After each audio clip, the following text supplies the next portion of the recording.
আমার 4 ভাই বোনের কেউ এসএসসি পরীক্ষা দিতে পারেনি দেখে আমার খুব ইচ্ছা ছিল যে আমার ফ্যামিলি আমার এসএসসি পরীক্ষা দেওয়া হবে, কিন্তু আমার এসএসসি পরীক্ষা দেওয়া হয় নাই।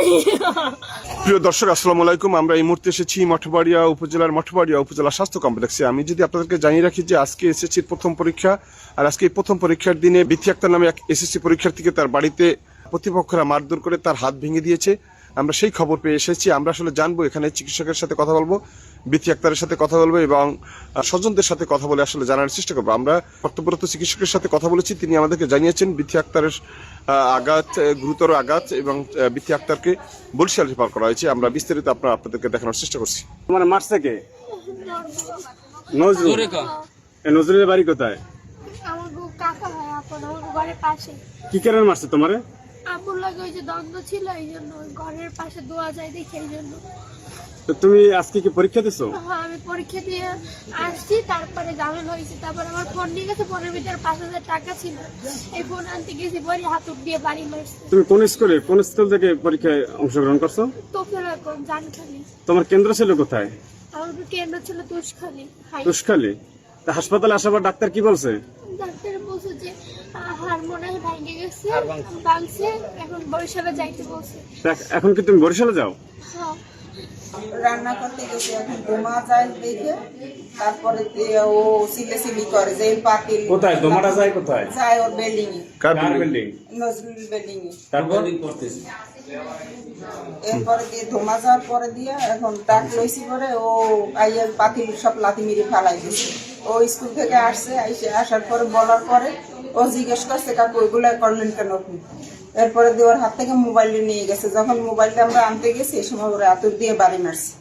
ও মনে করছে কি ভিডিও করে? হ্যাঁ, ও মনে করছে ভিডিও করে, হাত থেকে মোবাইলটা টাইনিয়ে লইয়ে গেছে। আর আমি গেছি মোবাইলটা সাইড দিয়েছে, মোবাইলটা দিয়ে আমার জমি জমালয় বহুত বিল্ডিং নিয়ে গ্যাঞ্জাম হয়েছে। গ্যাঞ্জাম হওয়ার পরে সেগুলো সমাধান হয়েছে। সমাধান হওয়ার পরে ওই সালিশিদার ইকবাল ভাই গেছে, এরা সমাধান করে দিয়েছে। সমাধান করার পরে এই পর্যন্ত রয়েছে। রওয়ার পরে আমার ঘরের সামনে ওয়ালটা দেখতে গেছে, ওয়াল গাছে। তারপরে কোনো কিছু করি নেই। মেম্বার ছিল, হ্যাঁ, তারপরে ইকবাল ভাই ছিল, সবাই করে দিয়েছে। তারা নিচে বাধা দিয়েছে, ওই ওয়াল ইসমালি সম্পত্তিতে কোনো ওয়াল হবে না। সেইখানে ওয়াল করছে। ওয়াল করার পরও তারপর আমি কোনো কথা বলি না।